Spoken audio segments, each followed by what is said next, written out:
Hey everyone, how are you? Sorry I did not post part 25 yesterday of A Dart's Purpose. It's just that right after I got done doing that, I was reading a little bit of Harry Potter Order of the Phoenix because I was waiting for the video to finally finish. And then apparently two of my uncles came over. We saw my grandmother who was sick. This was the second time I saw her. And I think maybe the seventh time she's been sick this year or something. I don't know, but she's been really sick lately. And then we went shopping for food because, a little background about myself. My dad, he does get food, but it's from Peapod because he's handicapped and we don't have a car. And I don't have a license. Like I said, I think I have a permit around here somewhere, but I don't know where. And basically, excuse me, basically, we don't always get fresh food. Maybe a steak once in a while, maybe this and that, but yeah, we don't get a lot of fresh food. And even my uncle said that it's not really that great if you eat frozen food all the time, because it's not that healthy sometimes. I mean, it depends on what it is, like maybe frozen vegetables, that's kind of healthy. But it's always frozen stuff, and it's not always healthy. And also, your body kind of gets sick of it sometimes. Like, I don't like the taste of my dad's cooking. So, yeah, that's why I took a while. That's why I never did part 25 yesterday. I basically had to, Shit, what was I saying? I basically had to get some fresher food, like something that's easier to, that's okay for me to eat, because it gets so old when after eating so much food. And this conversation about me eating frozen food most of my life now, it's getting kind of long. It's been going on for 2 minutes. I better start getting lean. And yeah, that's why I did not post part 25. And actually, this book is due to my library tomorrow, and I don't know if they're gonna let me renew it. And that's because this is a borrowed book from another library. I don't know which library, but yeah, they don't have it. They didn't have it. So yeah, it's a borrowed book. So my library is borrowing another library's book while I'm borrowing this book. So yeah, I'm actually gonna do I think I'll do like 3 parts today, like 25, 26, 27. I don't know, maybe only 2, but anywho, let's get the show on the road. Sorry guys, I just wanted to let you know why I didn't do part 25 yesterday.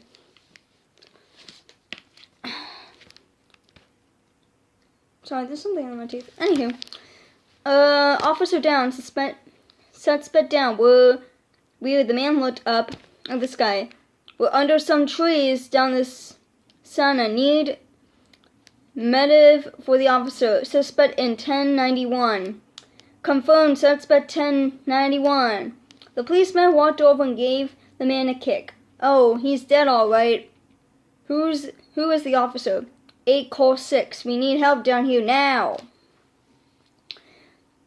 I didn't know what to do. Jacob seemed unafraid, but I was filled with fear. I was panting and trembling. I was reminded of the night when Ethan was caught inside the fire, and I couldn't get to him. The same feeling of helplessness. The policeman came back and knelt next to Jacob. They're on their way, bro. You just got to hang on now.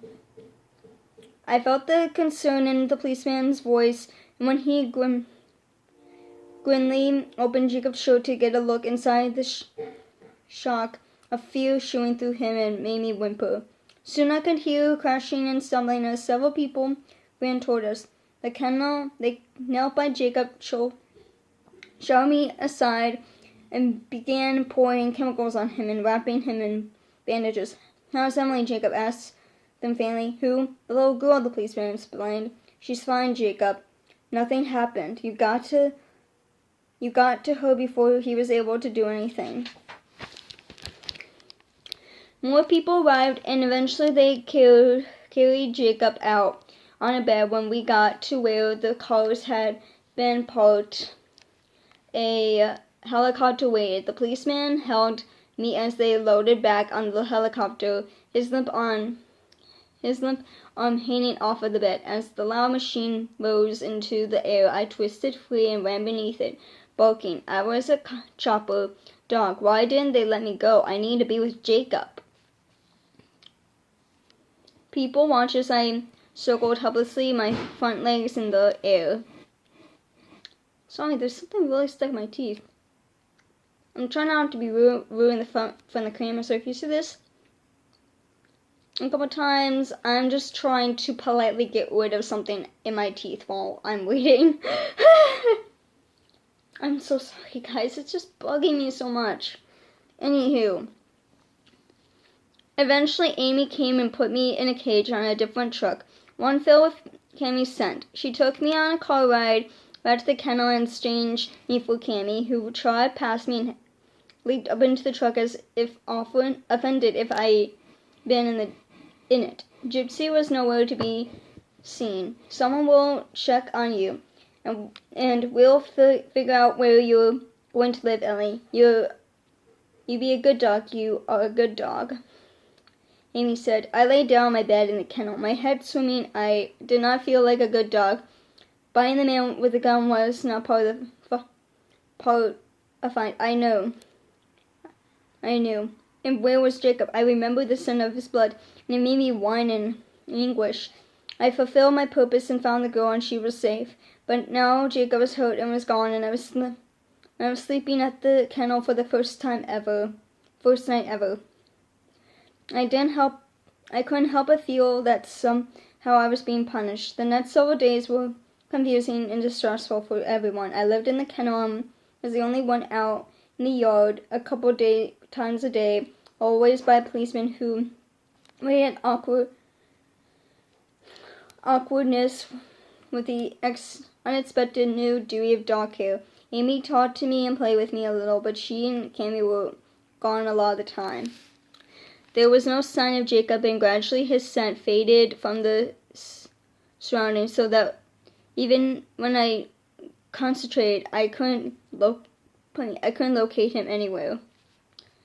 One day, Cammie and I were in the yard together. All Cammie wanted to do was nap, even when I showed him a rubber bone one the policeman had given me. I didn't understand what Cammie's purpose was, why anyone would want to have a nap dog. Amy brought her lunch out to a table in the yard, and Cammie was willing to wake up for that. He walked over to where Amy sat and lay down heavily at her feet, as if burdened and with many cares that would only be cured with a bite of her ham sandwich. A woman came out and joined Amy.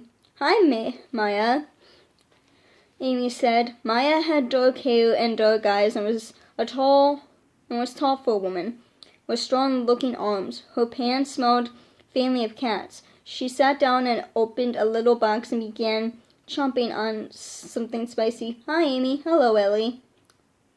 The woman didn't get Cammie. I know it's smugly. I moved closer to her. She patted me with a fragrant hand. I caught a whiff of soap and tangly tomatoes. "Did you put in your paperwork?" Amy asked. "Crossed fingers," Maya replied. I lay down and gnawed on the rubber bone so that Maya would conclude I was having so much fun I'd only be intense into paying attention to her with a little lunch. "Poor Ellie, she's got to be so confused," Amy said. I looked up. "Lunch? You sure you really want to do this?" Amy asked. Maya said, I know it's hard work, but what isn't, you know? I'm just getting to the point. It's this same old thing every day. I like to try something new. Do something different for a few years. Hey, you want a taco? My mom that made them. They're really good. No thanks. I sat up. Taco? I want a taco. Maya ramped up her lunch as if I weren't even there. You people in K9 are all in good shape.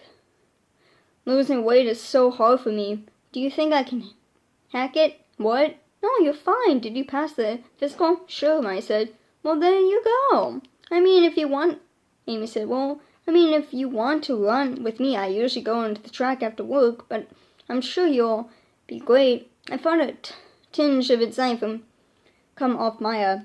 I sure hope so, she said. I hate to let Ellie down. I decided that no matter how many times they said my name, this conversation wasn't going to result in anything edible. I sprawled out into the sunshine with a sigh, wondering how much longer it would be before Jacob came back. 21. Maya was happy and excited that the day she took me for a car ride. We're going to work together. Isn't that great, Ellie? You won't have to sleep in the kennel anymore. I brought a bed for you and you can sleep in my room. I shifted through her statement. Ellie, kennel, bed, room. There was nothing there that made any sense to me whatsoever, but I was glad to stick my nose out the window and breathe the scent of something besides Cammy and Gypsy. Maya parked in the driveway and smelled of a small house that I knew. As soon as we crossed the threshold, there she lived. Painted everywhere was her small, plus the distant disappointment odor of cats. I inspected the door, which was tinier than Jacob's apartment, and immediately encountered an orange feline. Sitting on a chair at the table, she regarded me with cold eyes, and when I approached her wagging, she opened her mouth and gave a almost silent hiss. Stella, be nice. That's Stella. Stella, this is Ellie. She lives here now. Stella yawned, unimpressed. A flash of gray and white motioned out of the corner of my eye, drew my attention. Tinker? That's Tinkerbell. She's shy. Another cat. I followed her into the bedroom where a third feline, a heavy black and brown male, swantered out and sniffed at me with fishy breath. And that's Emmett. Stella, Tinkerbell, Emmett. Why on earth would a woman want 3 cats? Hey, I want 3 cats. I'm allergic. Anywho, Tinkerbell was hiding under the bed, thinking I couldn't smell her there. Emmett followed me into the kitchen and looked curiously into the bowl Maya filled with food, then lifted his head and walked away as if he didn't care that I was eating, and he was not. Stella watched me unwillingly.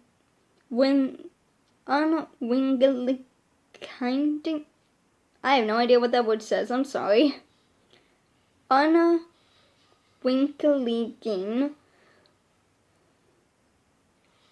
from her perch on the chair. After eating, Maya led me out into her tiny yard, which was unmarked by dogs. I did my business with dignity, unaware that at least some of the cat's population were observing me. Good girl, Ellie, Maya enthused. Apparently she was one of the excited to see you peeing in the yard persuasion. Maya made her own dinner, which smelled pretty good, and drew the attention of Stella, who jumped right on the table and waltzed around like a bad cat. Maya didn't say anything to her, apparently feeling the cats were worthless, untrainable animals.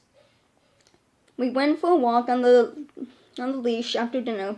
There were a lot of people out in the yards, many of them children, which made me feel restless. I had not done any work in several weeks, and there was a tension in my muscles. I wanted to run, to save people. As if picking up on my mood, Maya began to trot. Want to run a little, girl? She asked. I increased my pace, sticking right to her side as Jacob had taught me. Before long she was huffing, and I could smell her sweat breaking out from her pores. The heat was coming off the pavement into my paws, and as we passed houses, dogs barked enviously. And then Maya erupted, stopped. Whew, she panted. Okay, we're going to need to spend more time on the treadmill, that's for sure. I didn't really get what was happening until that night. I was lying on the rug while Maya took a bath and dressed in different clothing, and then she called me into her bedroom. "Okay, lie down, you Ellie. Good night.